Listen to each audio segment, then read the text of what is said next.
ada waktu yang harus dibayar oleh para misioneri dari Amerika, dari Bethel Temple saat itu. Nah, kalau saya bicara perjalanan mereka itu tidak gampang, saudara. Berbulan mereka di laut, ya, karena mereka bukan dengan pesawat. Tapi semangat Pantekosta itu nggak luntur gitu loh. Ya, sejak Allah memanggil mereka, mengutus mereka dari Bethel Temple, dari Amerika itu sampai ke Indonesia, itu dalam perjalanan kan berhari-hari tuh. Nah, bayangkan saja kalau bukan karena utusan Tuhan, kalau bukan karena api Pantekosta, mungkin sudah lemah, sudah pulanglah. Lama sekali ini perjalanan, Anda tahu ini di mana Bali, di mana itu Batavia, kan begitu. Ya.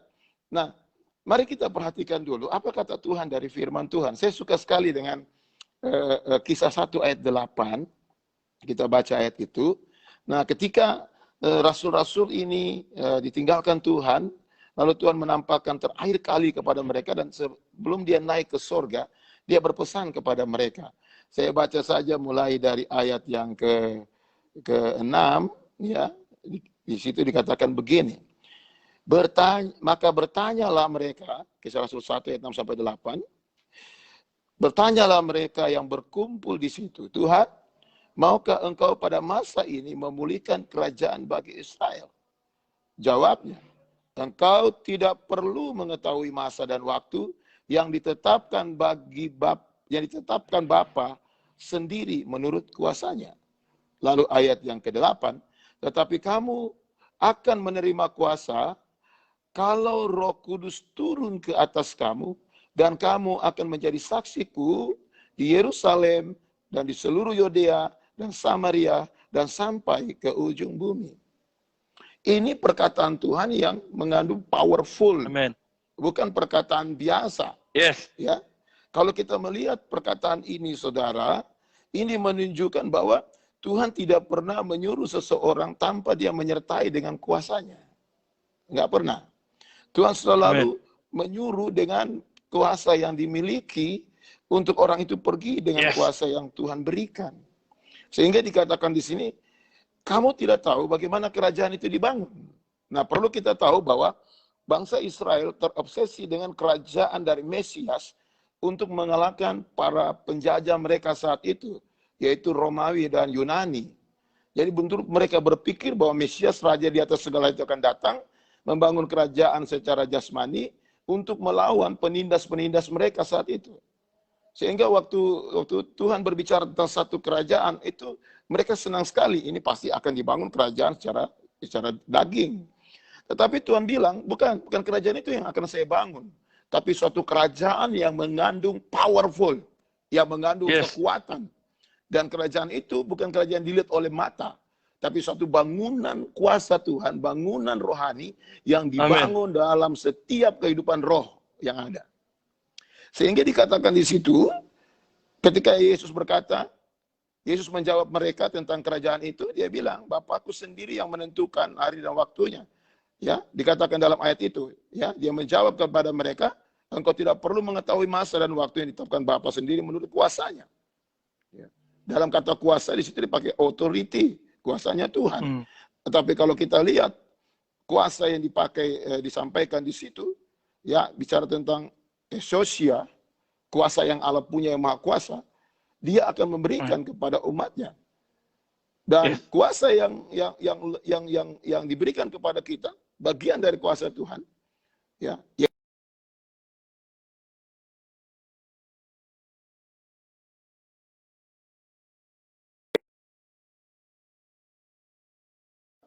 dinamit, dia meledak, dia bergerak gitu loh. Dinamis itu dia tidak bisa dibatasi oleh apapun juga, ya.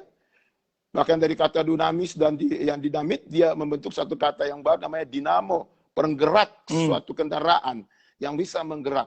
Jadi Roh Kudus itu akan melakukan perkara besar kalau kita masih mempunyai api yang menyala itu. Yes. Bahkan Roma pasal 12 ayat 11 bilang bahwa jangan padamkan roh yang ada padamu, ya. Biarlah rohmu menyala-nyala dan layanilah Tuhan. Amin. Ya. Memang kalau kita bicara tentang roh, tentang kuasa dalam hidup kita, Allah ingin berbicara kepada saya dan saudara bahwa standar atau modal utama dalam seseorang menjadi orang yang membawa roh Tuhan, menyala-menyala di dalam Tuhan, standar utamanya adalah penuh Roh Kudus. Ya, penuh dengan kuasa Roh Kudus. Makanya kita lihat, kenapa para pionir kita itu mau meninggalkan pekerjaan lama mereka? Ya, kalau saya mau kita bicara hari ini, ada nggak orang mau meninggalkan usaha dia sebagai kepala direktur Pertamina, ya, pada zaman itu di Cepu, orang-orang yang punya kedudukan zaman Belanda, yang waktu itu susah cari makan, tapi mereka mau meninggalkan semua itu untuk mencari Tuhan, untuk melayani Tuhan. Itu kalau bukan powerful dari kuasa Tuhan, nggak mungkin. Nggak mungkin. Satu kali saya bicara dengan anak-anak muda, saya khotbah kepada mereka. Dan juga kalau ada anak-anak muda yang mengikuti suka-sukamu Tuhan ini, saya beritahu. Seringkali kita bermimpi untuk keliling dunia, bukan? Kita ingin pergi ke cita-cita kita. Saya kepingin ke sana, kepingin ke suatu tempat yang tapi bagaimana Pak Pendeta? Orang tua saya tidak cukup finansial, bahkan saya juga tidak tahu, saya tidak punya dana untuk saya pergi ke sana. Kan begitu? Pasti. Tapi coba baca tadi kisah 1 ayat 8. Waktu saya baca kisah 1 ayat 8, Tuhan tidak bilang di situ begini. Dia bilang, tetapi kamu akan menerima kuasa kalau Roh Kudus turun ke atas kamu. Lalu dia bilang begini, kumpul uanglah kamu, baru kamu jadi saksi di Yerusalem. Kumpul lagi uang kamu, baru kamu jadi saksi di Yudea. Kumpul uang lagi kamu, baru kamu jadi saksi di Samaria. Dan kumpul lagi uang, baru kamu jadi saksi ke ujung bumi. Tidak. Tapi dia bilang, penuhlah kamu dengan Roh Kudus, maka kamu akan bisa sampai ke ujung dunia. Nah, ini yang selalu yang kita harus tekankan kepada anak muda kita. Tapi kalau logika, kalau sudah berjalan, Pak Pendeta, nggak mungkin lah naik pesawat tanpa uang. Saya mau tanya balik. Saya mau tanya balik. Boleh nggak tanpa kendaraan, tanpa pesawat, Filipus diraihkan? Tidak ada kan di situ? Iya. Ya. Betul, betul. Yang membuat padamnya roh itu sebenarnya ketidakpercayaan kita bahwa kuasa itu masih ada. Pantekosta itu berjalan dengan kuasa itu. Bayangkan kalau para direktur Pertamina saat itu mau meninggalkan apa yang menjadi aset hidup masa depan mereka, hanya mau melayani Tuhan. Kalau mereka tidak ada, adakah Pantekosta GPDI berdiri hari ini? Betul, betul. Wah, ini luar biasa. Kalau bukan orang-orang yang meninggalkan pekerjaannya, mereka yang meninggalkan semua finansial yang mereka miliki, adakah GPDI berdiri hari ini? Ini yang selalu kembali kepada kita anak-anak muda. Ingat bahwa akar dari berdirinya Pantekosta karena api tetap menyala. Itu. Amin. Jangan padamkan itu dari hidup kita melayani Tuhan. Yes. Ya, khususnya hamba-hamba Tuhan GPDI yang mengikuti acara ini, saya hanya beritahu, modal kita hanya kuat di dalam roh, hidup di dalam roh, penuhlah dengan Roh Kudus, maka kita sampai ke ujung dunia. Lihat, mereka para pionir Amerika itu, dua keluarga itu dari Amerika. Kalau bukan Roh Kudus, nggak mungkin mereka sampai di Bali. Setuju. Dan itu yang Tuhan kerjakan. Apakah uang mereka semua? Tidak. Ada seorang canda yang memberikan uang lebih untuk mereka berangkat. Dan Alkitab sudah bilang, tugasmu pergi. Bukan tugas mengumpulkan uang, bukan. Itu yang dikatakan firman Tuhan dalam ayat itu. Penuh saja dengan roh, maka engkau sampai ke ujung dunia. Amin. Makanya saya bilang sama anak muda, penuh saja kamu dengan roh. Kalau engkau ingin melihat Tuhan memakai engkau sampai ke ujung dunia. Yes. Itu rahasia. Tapi saya bilang sama mereka, saya beritahu, kalau bukan Roh Kudus yang mimpin kita, diundang untuk melayani kemana saja. Itu kebanyakan yang bayar perjalanan kita itu mereka panitia. Coba kalau bukan Roh Kudus bisa kemana-mana, bisa sampai di ujung dunia, saudara diundang sampai Amerika dan sebagainya, nggak mungkin. Itu karena kuasa Tuhan yang kita jaga. Perlu kita jaga dalam diri kita kuasa Tuhan itu. Artinya kita hidup dengan percaya dan hidup di dalam kekudusan. Itu yang Tuhan mau dalam hidup kita. Sebagai orang percaya kepada Tuhan. Nah, saya beri contoh lagi. Ini penting sekali. Orang yang punya kuasa itu, saudara, dia mempunyai kelebihan yang berbeda dengan yang lain. Saya ingin kita buka dalam 1 Samuel pasal yang ke-16. Ini satu peristiwa yang luar biasa.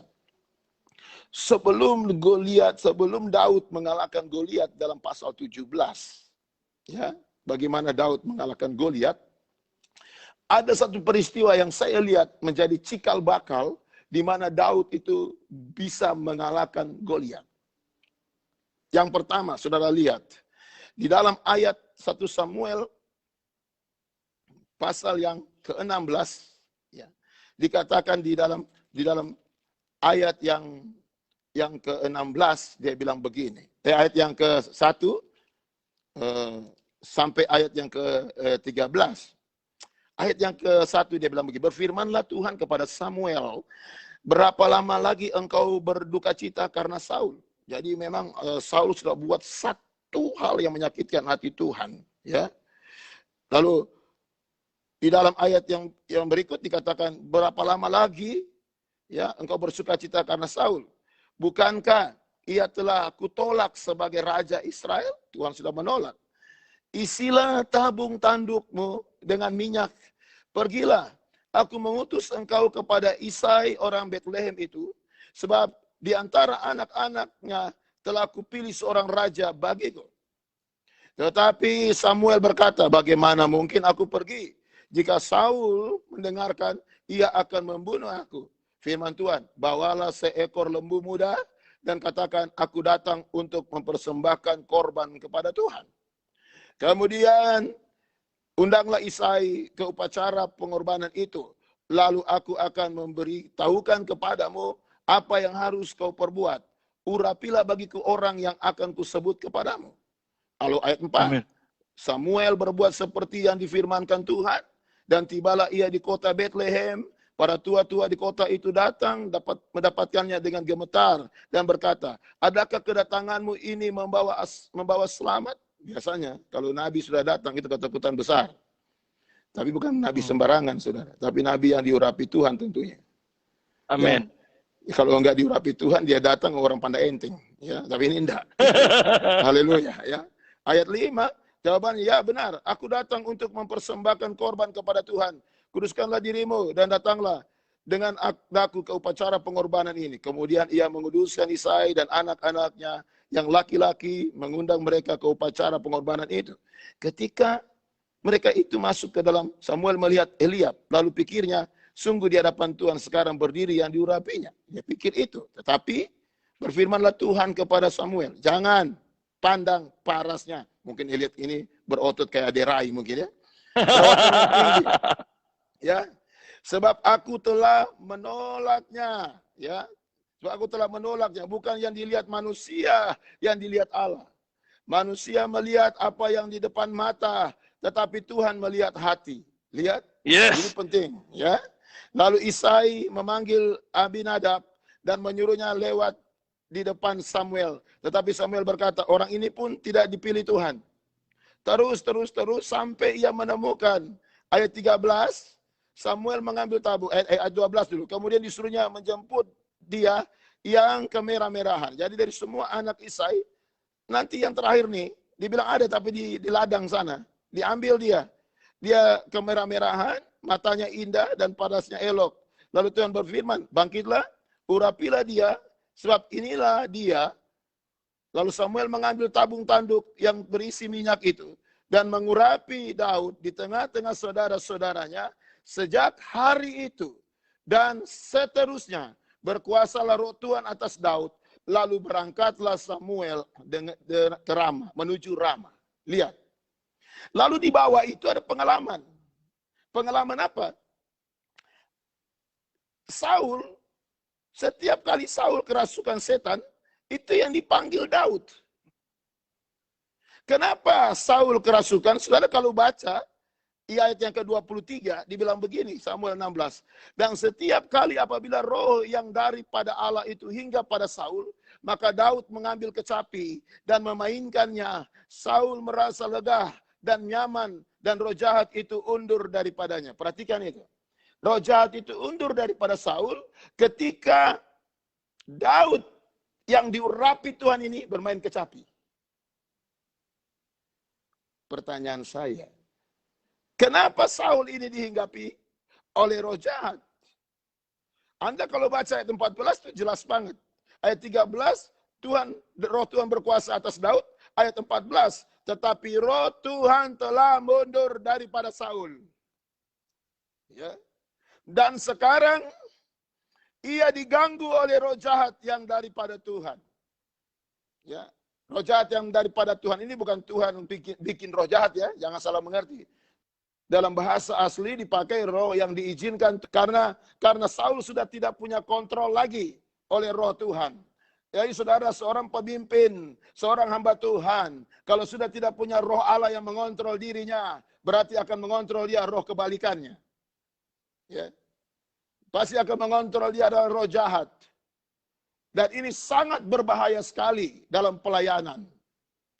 Ini sangat berbahaya sekali dalam kehidupan pemimpin, orang percaya, apalagi kita orang-orang Pantekosta. Perhatikan baik-baik, yang melayani orang yang rohnya undur adalah orang yang punya roh, yaitu Daud.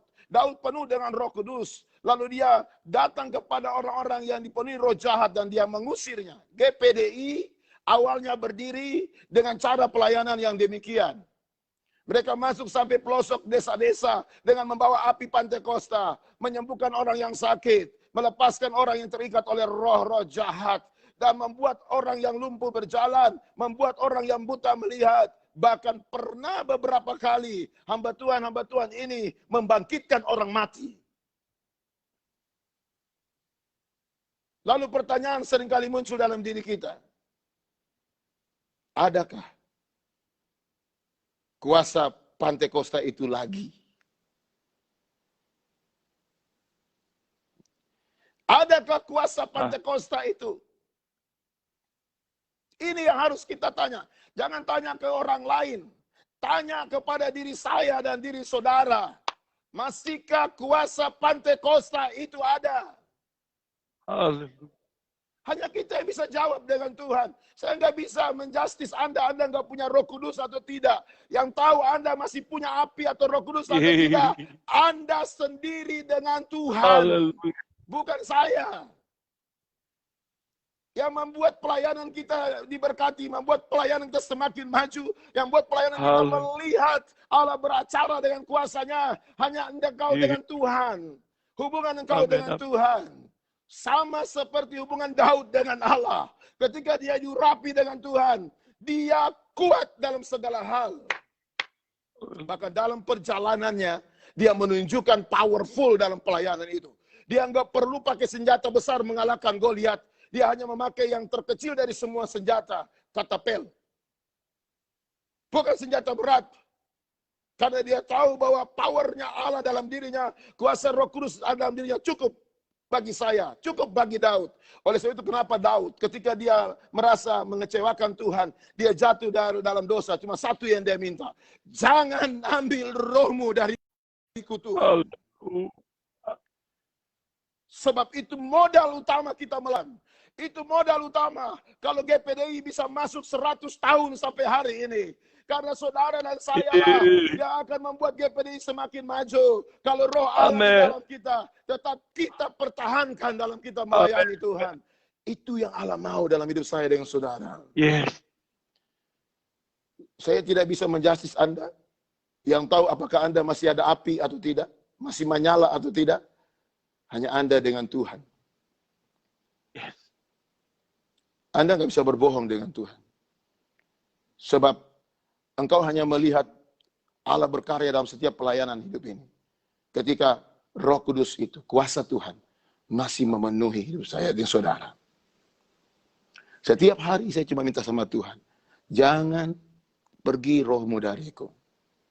Sebab itu yang membuat aku melihat begitu banyak rahasia yang engkau nyatakan dalam setiap kehidupan pelayanan.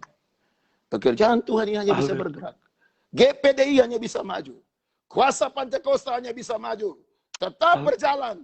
Kalau saya dan saudara menyadari, apakah api itu masih menyala atau tidak.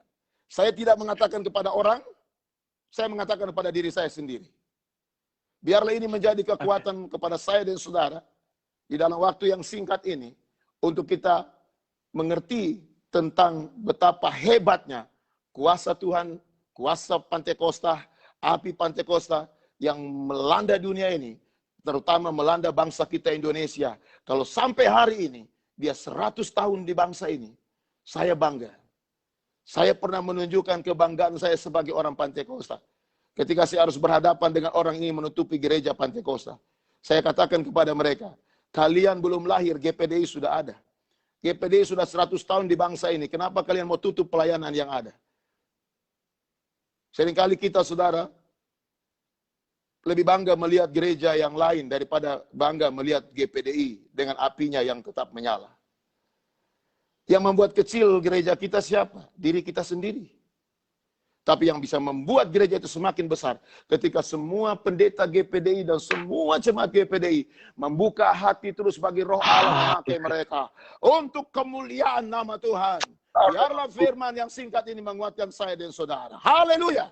Saya kembalikan kepada Pastor Aldi. Haleluya.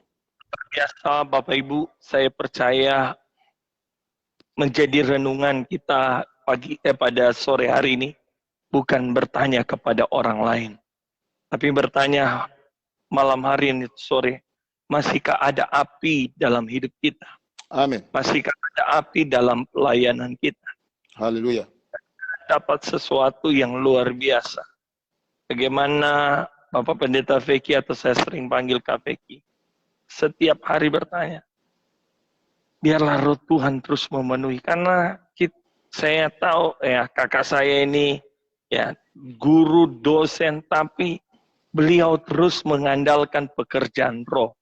Haleluya. Saya di pelayanan di sana, kalau ibadah, wow, Roh Allah. Untuk apa kita punya segala-galanya, tapi kita tidak lagi menikmati Roh Kudus bekerja dalam. Yes. Setiap kali kami, kenapa ada program malam di tengah malam, kami berdoa. Kalau buat program, semua bisa buat program. Betul. Tapi kami berharap lewat satu jiwa. Tapi ketika Roh Kudus memenuhi, saya percaya Roh Allah terus akan memenuhi. Tadi kita sudah dengar, cuma kunci gampang.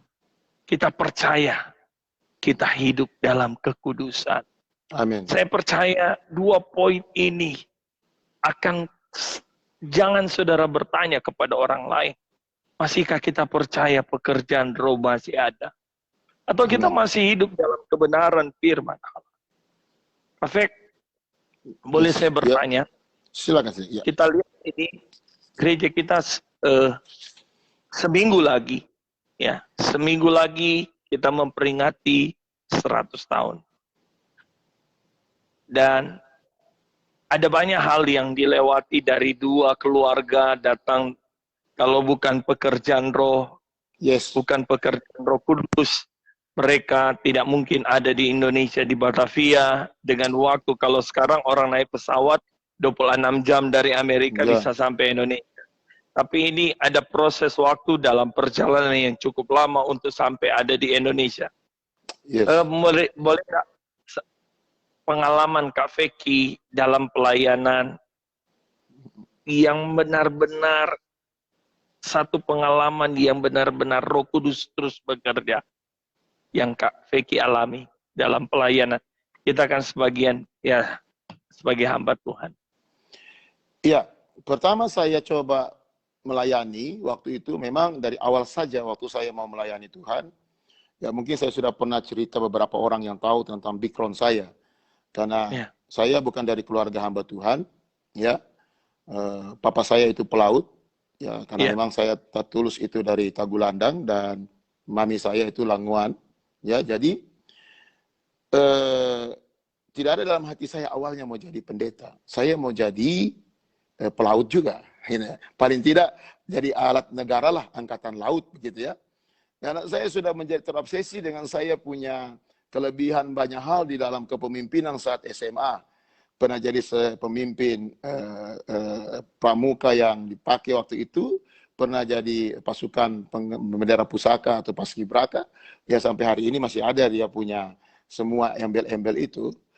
Dan saya punya keinginan untuk pergi ke Jakarta itu, mau sekolah pelaut. Tetapi Tuhan mempunyai rencana. Kita boleh punya banyak rencana-rencana yang ada, tetapi firman Tuhan katakan bahwa kehendak Tuhan yang jadi. bukan kehendak kita. Dan akhirnya tahun 88 itu saya coba bicara dengan adik mama saya di Tanjung Priok. Saya bilang, bagaimana ini, apa saya bisa untuk sekolah pelaut, untuk naik. Tapi setelah itu saya berdoa dulu sama Tuhan. Karena saya pernah bernasar mau kalau tidak jadi pelaut sudah jadi pendeta, gitu ya. Dan saya tanya sama mami saya bilang masih untuk pelaut masih nanti kita tunggu waktu. Lalu saya coba bertanya, sekolah Alkitab masih ada yang buka nggak? Lalu mami saya bilang, wah ini bulan Agustus begini sudah tutup, sudah buka semua, sudah selesai. Lalu tiba-tiba mami saya bilang, oh ada yang masih buka. Wah, dalam hati saya begini, ya berarti tidak sekolah pelaut ini masuk sekolah Alkitab ini kalau masih ada yang buka, gitu kan? Karena saya bilang mungkin itu yang terbaik ya, dan saudara. Iya. Saya tanya, yang mana yang buka? Oh, BJ masih buka. Loh, dalam hati saya kenapa BJ masih buka? Sekolah Alkitab yang lain kan sudah selesai, sudah mulai pengajaran. Mami saya jawab, karena ada musyawarah besar, ada mubes. Jadi belum mulai. Waduh, saya bilang, oh Tuhan, berarti saya panggilan ini ke sana. Dan saya bilang sama mami saya, sudah, saya sekolah Alkitab saja. Dan disitulah saya mulai. Bagaimana sekolah Alkitab, saya belajar untuk tunduk kepada Tuhan. Dan Amen. Saya harus lepaskan semua keinginan yang ingin menjadi ya, kapten kapal lah. Apalagi kalau orang bilang, kalau kapten kapal luar kan, ya dananya dolar itu, ya dia punya gaji dolar dan sebagainya gitu loh. Itu saya harus buang semua. Saya harus mulai dengan yang gajinya 30 hari dalam sebulan. Ya, melayani Tuhan. Begitu ya. Akhirnya saudara saya praktik di Sidoarjo di keluarga mertua dari Franklin Lumaindong. Saya praktik di sana ya tahun 90 saya sekolah Alkitab lagi, 91 selesai tingkat 2, saya coba datang ke Jawa Barat. Inilah satu pertemuan yang indah untuk melayani Tuhan. Berkali-kali disuruh berhenti, berkali-kali disuruh stop. Tapi saya suka bilang, Tuhan tidak pernah salah mengutus setiap orang. Yes. Dimanapun Tuhan bawa kita, yang Tuhan minta cuma kita taat dan setia, percaya bahwa kuasanya yang memanggil itu, Allah tidak pernah menyuruh kita pergi melayani tanpa disertai dengan kuasa Tuhan. Yes. Tes pertama, saudara. Saya punya teman, saya masih ingat namanya Pak Ogan, itu orang Cimanggis. Ya, saya panggil dia Kak Ogan, karena dia usianya 10 tahun di atas saya. Lalu, satu waktu dia memang dulu masih muda, ternyata pemain bola. Dan dia penjaga gawang. Dan waktu striker lawan itu ingin memasukin bola dengan cara menyundul dengan kepala, dia melompat juga. Akhirnya kepala dengan kepala ketemu, dia pingsan sejenak. Dan 10 tahun kemudian ternyata masalah yang dia pingsan sejenak berubah menjadi tumor otak. Rupanya terjadi keretakan di kepalanya. Sehingga saat itu dia harus dioperasi dan pada saat itu pun dia dibelah kepalanya di bagian belakang, dikeluarkan tumornya dan mempengaruhi semua keseimbangan tubuhnya karena saraf yang terganggu. Akhirnya dia lumpuh total. Yang hanya bergerak hanya matanya saja dengan mulutnya berbicara. Tapi badannya tidak bisa. Tiba-tiba ada satu anak kaum muda, teman saya namanya Andi, dia telepon saya. Kakak, boleh kakak datang? Hari Jumat saya ingat itu, udah lupa. Datang doakan. Saya lagi puasa, ya kita biasa hari Jumat kan puasa. Doakan kakak saya, Kak Ogan ini. Ya, dia temannya tapi dia panggil kakak juga. Karena tidak bisa bergerak. Sebab dia baru periksa otaknya, baru habis operasi. Lalu saya pergi, saudara. Waktu saya pergi ke sana, saya melihat dia tidur di sofa. Dan dia tidur tergeletak, itu seperti orang mati. Hamba Tuhan muda ini, yang namanya Vekita Tulus ini, ya ngerem juga sedikit. Ya. Ini orang bisa sembuh nggak ya, saudara? Seringkali kan kita melihat dengan cara berpikir kita, aduh, ini pengalaman pertama ini, ya harus berdoa untuk orang yang seperti ini. Ya kalau mungkin orang cuma sakit kepala biasa, belum tentu juga itu bisa sembuh. Itu pemikiran. Tapi saya bilang begini sama Tuhan. Tuhan tidak salah engkau memakai orang-orang ini. Lalu hari ini engkau ingin tunjukkan kuasamu kepada orang ini. Saya menyerah. Tugas saya hanya berdoa. Tugas menyembuhkan tugas Tuhan, bukan saya. Lalu saya adakan pembicaraan. Saya bicara untuk dia mengaku dosa. Saya bicara jangan sakit hati kepada orang karena hati yang gembira adalah obat. Lalu setelah saya, saudaraku, konseling dengan dia, saya bilang begini, sekarang karena engkau sudah mengaku dosa dan engkau sudah minta ampun sama Tuhan, engkau sudah memberkati keluargamu yang menyakitimu, karena itu juga ada bagian besar dari itu yang membuat engkau sakit hari ini, dan saya minta sekarang kita berdoa kesembuhan dan engkau berlutut. Saya lupa. Kalau dia nggak bergerak sama sekali, suruh berlutut. Nggak mungkin.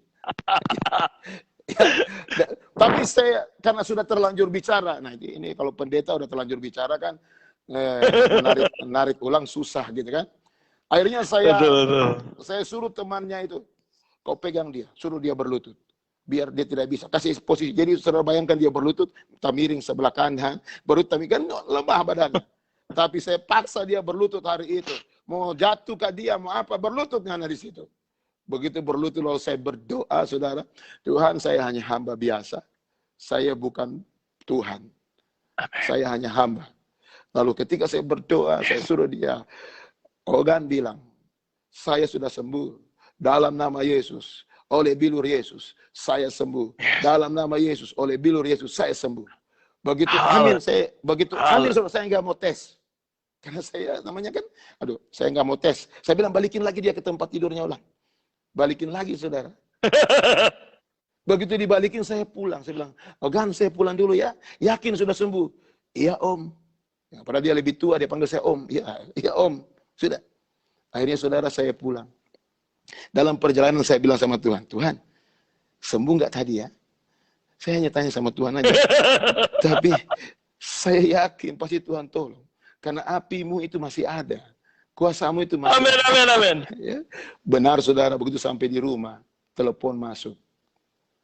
Waktu telepon masuk itu saya ingat tuh, HP-nya itu HP lempar anjing mati itu loh. Ya besar sekali itu. saya angkat begini. Halo, siapa? Saya Ogan, Om. Gan, bagaimana? Apa saya perlu pergi berdoa lagi? Enggak usah, Om. Sekarang saya sudah bisa jalan, Om. Saya sudah bisa mandi. Haleluya. Yes. Haleluya. Saudara lihat, saya bilang begini. Saya bilang, Tuhan, ampuni saya, Tuhan. Saya yakin kenapa saya tidak bisa lihat dia berjalan. Langsung saya tidak tes. Karena saya nggak mau saya sombong. Masih muda ini, saudara. Kalau masih muda begini, aduh. Tentang kita yang berdoa dan sembuh dia. Bukan. Itu Tuhan yang lakukan. Makanya saya bersyukur sama Tuhan. Tidak di depan mata saya dia berdiri dan berjalan. Ketika saya pulang ternyata dia turun dari tempat tidurnya, dia sudah bisa berjalan dan dia sampai hari ini. Luar biasa. Dan dia sampai hari ini jadi pendeta. Dan itu tumor, kata dokter, hilang sama sekali. Sembuh sampai akar-akarnya yang ganas. Yes. Itu kalau bukan karena kuasa Tuhan, bukan karena saya. Haleluya. Gitu loh. Itu loh, saudara, perjalanan-perjalanan yang ada. Yang perjalanan yang berikut lagi yang saya alami dengan kuasa Roh Kudus. Ya, ini saya sampaikan, ini rahasia yang saya suka bilang, Tuhan engkau terlalu baik. Dalam perintisan kita mengerti apa namanya cuma satu jiwa, dua. Dengan kebutuhan kita di rumah yang sangat banyak. Seringkali kita berpikir secara ekonomis ya, bicara secara logika. Mau makan apa besok? Mau makan apa lusa? Tapi bertanyalah, Allah itu majikan kita yang memanggil kita. Pasti dia akan menyediakan apa yang kita perlu. Yes. Tidak mungkin tidak. Satu saat, saudara, anak saya yang pertama lahir. Lalu pada saat itu saya tahu, memang istri saya waktu itu juga masih bekerja. Tapi gajinya dia pun itu tidak cukup untuk kita hidup. Tidak cukup. Ya, kan dia hanya karyawan biasa. Nah, satu waktu dia belum gajian. Pelayanan juga ya orang belum tahu apa namanya perpuluhan. Orang belum tahu apa namanya persembahan.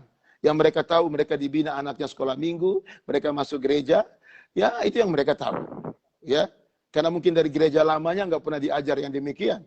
Dan akhirnya saya berangkat dengan uang 10.000 di tangan untuk apa? Melayani satu perusahaan. Mungkin dalam hati, ini dapat kolekte di sana.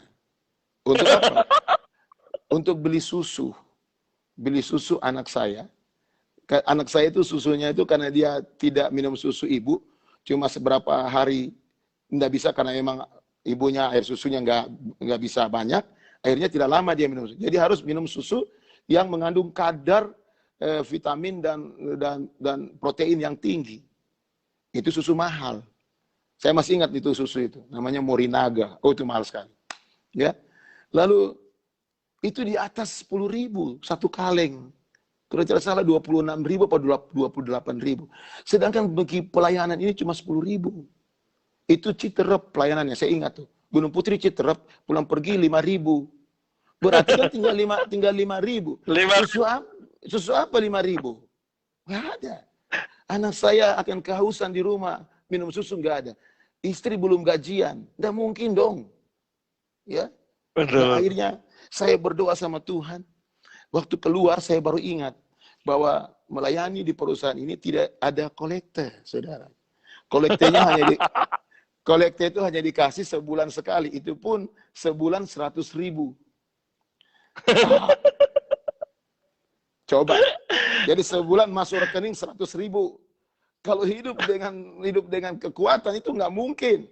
Saya cuma doa, Tuhan ampuni saya Tuhan. Tapi waktu saya memang berdoa gini, Tuhan, Engkau tidak mempermalukan saya. Saya tahu bahwa Engkau yang memanggil saya tidak memanggil dengan tangan kosong. Engkau memanggil saya menyertai dengan semua kesukaan sorga dalam pelayanan itu. Dan pada waktu saya habis berdoa begitu saya duduk karena masih hujan di luar. Tiba-tiba bos teman saya yang punya perusahaan itu lewat. Pak Pendeta, belum pulang? Masih hujan, Pak. Nanti sebentar saja. Karena kan waktu itu saya naik mobil umum, saudara. Ya, masih hujan. Oh, begini, saya mau keluar ke Jakarta. Nanti ikut saja, nanti turun di pinggir jalan sana, baru naik mobil lagi ke. Oh ya, terima kasih bos. Naik, saudara. Biasa kan? Kalau bos di Jakarta beda dengan bos di Manado. Kalau bos di Manado, banyak duduk di samping sopir. Kalau bos di Jakarta kan duduknya di belakang, benar nggak? Ya kan?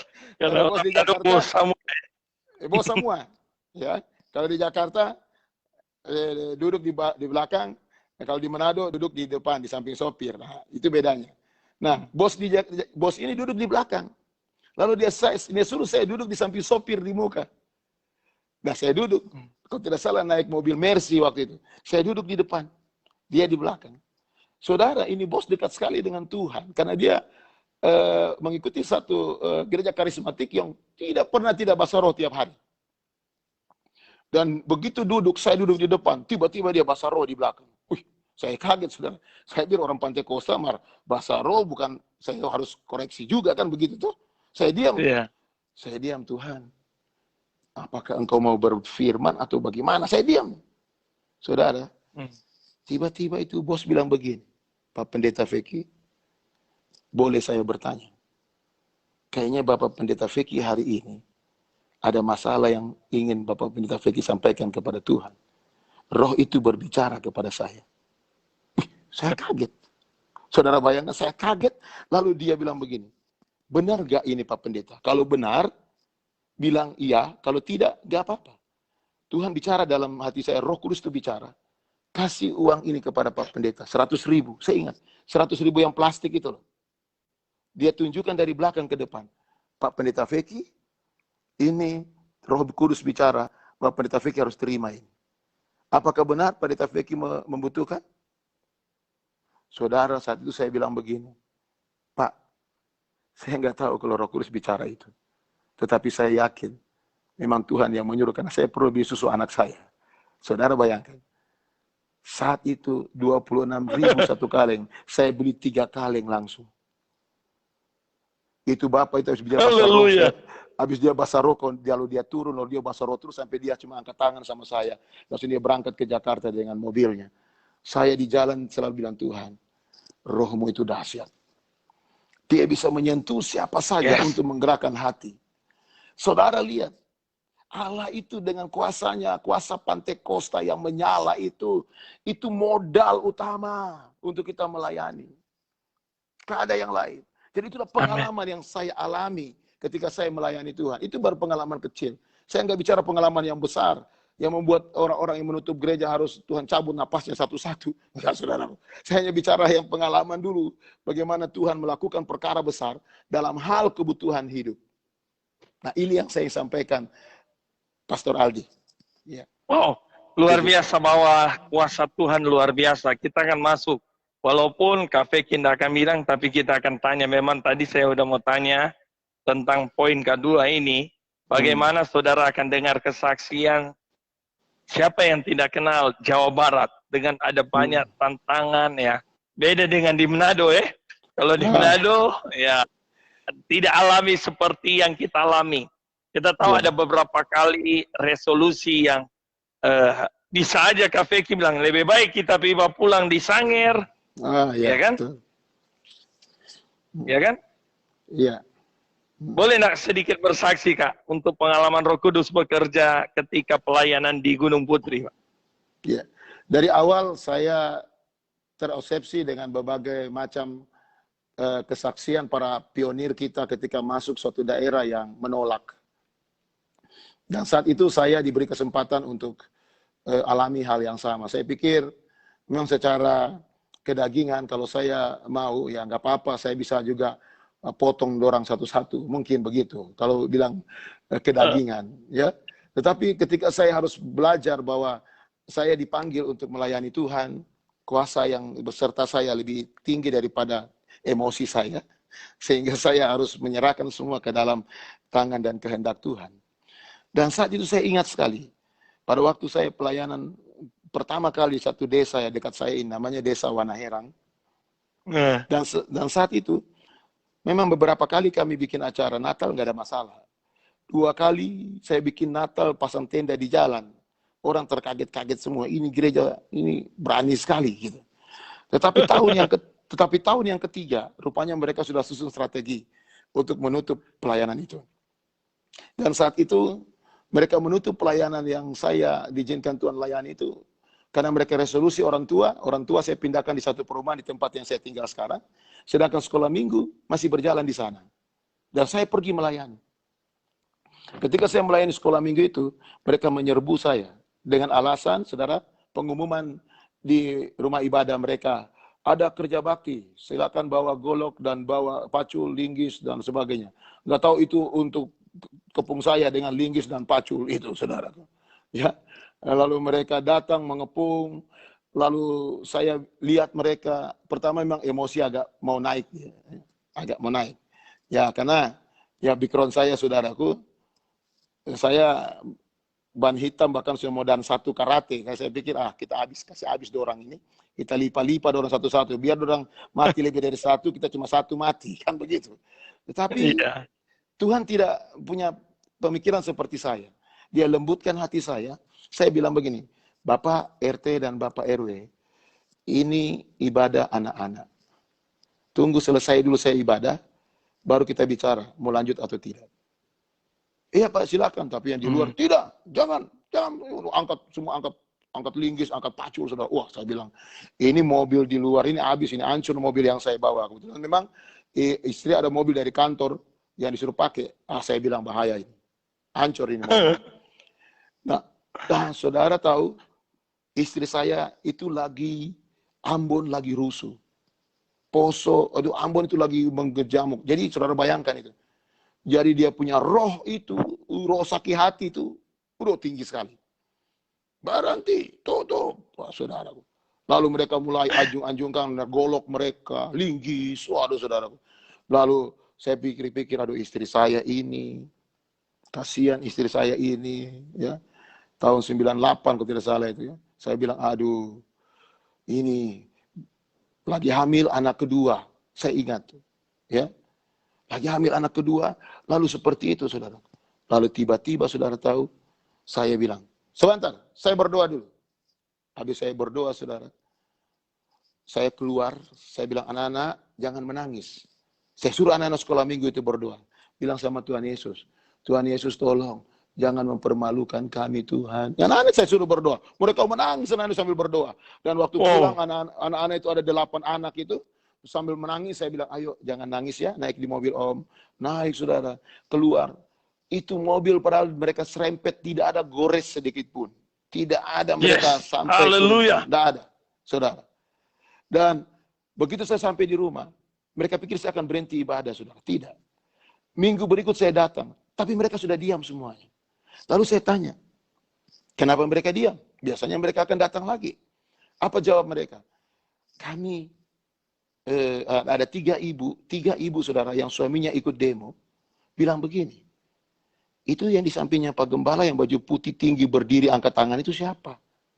Lalu mereka bilang, yang sebelahnya kan ibu pendeta. Ya kami tahu, ibu pendeta yang hamil itu toh, yang perutnya gendut itu. Iya, tidak di sebelahnya itu loh. Itu besar sekali, angkat tangan gitu loh. Langsung, itu mukanya itu sama gambarnya di rumah. Nah, kemudian ada orang Kristen di situ, yang mereka punya teman, sama dengan di rumahmu itu loh gambarnya. Rupanya mereka lihat sendiri Tuhan Yesus hadir saat itu. Amin, amin, yes. Saya nggak tahu, saudara. Tapi semangat saya bangkit ketika tahu mereka melihat itu. Haleluya. Belum tahu kita pe Tuhan ngoni ya. Kita langsung keluar kita pe logat Manado, saudara ya. Ngoni belum tahu ya. Kalian belum tahu. Dan akhirnya satu kakak menerima Yesus sebagai Tuhan dan Juru Selamat. Haleluya. Dan mereka dibaptis malam-malam, saya baptis. Saya melihat Allah tidak pernah melepaskan kita dalam satu rencananya berjalan sendiri, enggak. Yang penting Roh Kudus dengan hidup dalam kebenaran itu ada dalam diri kita. Semakin kita kudus, semakin kita dalam roh, maka semakin kuat roh Allah itu berkarya. Itu yang Tuhan ajarkan dalam kebenaran firman. Kan dia bilang modalnya cuma satu. Kan? Apabila kamu penuh dengan Roh Kudus, engkau jadi saksiku Yerusalem, Yudea, Samaria, sampai ke ujung bumi. Penuh Roh Kudus saja. Enggak dibilang kamu harus punya uang banyak, punya pesawat sendiri, enggak ada. Ya. Semua yang dibutuhkan dia akan sediakan untuk kita sampai ke ujung dunia. Yang penting penuh Roh Kudus dan mau pergi. Amen. Dan itu yang dilakukan oleh para pionir yang saya bilang tadi, yang ada di Cepu. Kenapa mereka mau melepaskan jabatan mereka sebagai pemimpin-pemimpin? Menir kalau istilah waktu itu. Ya, dipanggil tuan-tuan dalam perusahaan minyak. Iya, menir. Ya. Bahkan juga di Balikpapan juga ada yang begitu. Mereka tinggalkan. Kenapa? Karena segala sesuatu. Saya pernah ingat kesaksian dari Opa Da Costa almarhum. Dia tinggalkan sebagai pimpinan BRI 2 provinsi, Sulawesi Selatan dan Sulawesi Tenggara. Itu masih ada Malik dulu, Menteri Keuangannya. Dia berani tinggalkan. Bapak Adam Malik membujuk berkali-kali. Dia bilang tidak. Saya panggilan Tuhan. Lihat. Amin. Tapi balik saya katakan. Saya tidak mau menjustis orang. Kembali pada diri kita. Masihkah Roh Kudus itu memimpin kita? Atau kebutuhan hidup dan logik kita yang memimpin kita? Ini bahaya. Ya. Kita harus terapkan itu. Sekalipun korban itu korban perasaan, korban keinginan hati, itu pasti ada lah. Amin. Ya, tapi kalau Tuhan mau pakai kita nggak usah minta rumah, nggak usah bisa minta mobil, nggak usah minta apa, Tuhan sediakan kok. Ada waktunya. Amen. Dia mengatakan. Dan saya melihat teman-teman yang perintisan, dari sewa-sewa sekarang sudah punya rumah sendiri, ayo coba renungkan itu, dari mana? Amin. Kalau bukan karena karya Tuhan. Gak mungkin. Siapa saya dan saudara 10 tahun yang lalu? Siapa saya dan saudara 20 tahun yang lalu? Nggak ada apa-apanya. Kalau bukan karena kuasa Tuhan yang memakai kita, api masih menyala. Nggak mungkin sampai hari ini masih berdiri. Itu yang menjadi kekuatan kita. Jadi saya, waktu di resolusi kedua tahun 2005, saya langsung bilang, Tuhan, 98 engkau hadir. 2005 ini pasti engkau ada. Dan sampai hari ini, gereja yang tetap berdiri, dan orang yang coba memberhentikan, mereka game dulu, mereka sudah habis tidak bisa berdiri, gereja tetap berdiri. Dan mereka semua terus pulang ke rumah siapa, saya nggak tahu. Kalau kita orang percaya ke rumah Bapak, ya, orang tetap ke rumah siapa, ya saya nggak tahu. Itu urusan dia dengan Tuhan. Asal api masih menyala, siapapun menyentuh api itu, Manado bilang tabakar dia, nah, begitu ya. Wow. Angus dia, angus kalau angus, ya. Tapi kalau orang yang penuh Roh Kudus, semakin dia dipenuhi oleh api itu, semakin dia menyala, semakin dia berminyak untuk kemuliaan Tuhan. Yes. Itu yang harus kita miliki. Begitu PS Aldi, itu masih banyak. Kalau saya mau cerita kesaksian, kita nggak bisa habis satu kali. Lagi ya. Memang hari-hari ini kita melihat kuasa Pantekosta itu masih bekerja. Saya merinding ketika Kak Feki bilang, ketika orang bisa melihat ada orang di sebelah Kak Feki. yang pakai baju putih. Artinya kita bisa tidak melihat, tapi Tuhan selalu menyertai. Yes, betul sekali. Api itu terus menyala, dan api itu tidak akan pernah padam. Amin. Apapun yang terjadi hari-hari ini, saya percaya. Tadi kita nggak usah lihat siapa dia, siapa ini. Tapi mari kita melihat siapa, masihkah ada api? Masihkah kita percaya? Amin. Masihkah kita hidup dalam kekudusan? Amin. Saya percaya ketika kita hidup dalam firman Allah, maka kita lihat kuasa Pantekosta. Yes. Kita lihat apa yang luar biasa. Apa yang belum pernah kita lihat, itu yang Tuhan kerjakan. Saudara lihat tadi, saya bilang saya merinding sampai hari ini. Ya, bagaimana Tuhan tolong Kak Veki di Gunung Putri, siapa tidak tahu daerah sana. Tapi hari ini saya beberapa kali melayani, rasa auranya ya, ketika pujian jemaat ya, menikmati. Bukan hanya sekedar bangunan, tapi bagaimana api itu harus ada dalam setiap pribadi saya dan saudara. Sekali lagi, di malam hari ini saya sangat bersyukur, sekali lagi terima kasih buat Kak Veki, untuk Bapak Pendeta Dr. Tulus yang sudah berbagi, dan saya percaya beliau punya gelar banyak, tapi gelar paling yang beliau utamakanlah Roh Kudus. Yes. Beliau walaupun belajar, kita harus belajar, tapi terus mengandalkan pekerjaan Roh Kudus. Saya percaya gereja kita gereja yang mengandalkan pekerjaan Roh Kudus.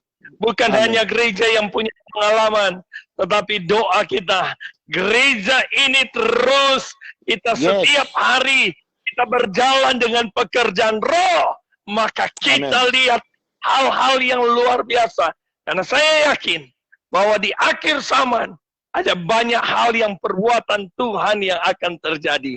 Sekali lagi terima kasih Kak Veki. Boleh nak closing terakhir di ulang tahun 100 tahun GPD, apa yang menjadi kerinduan kakak?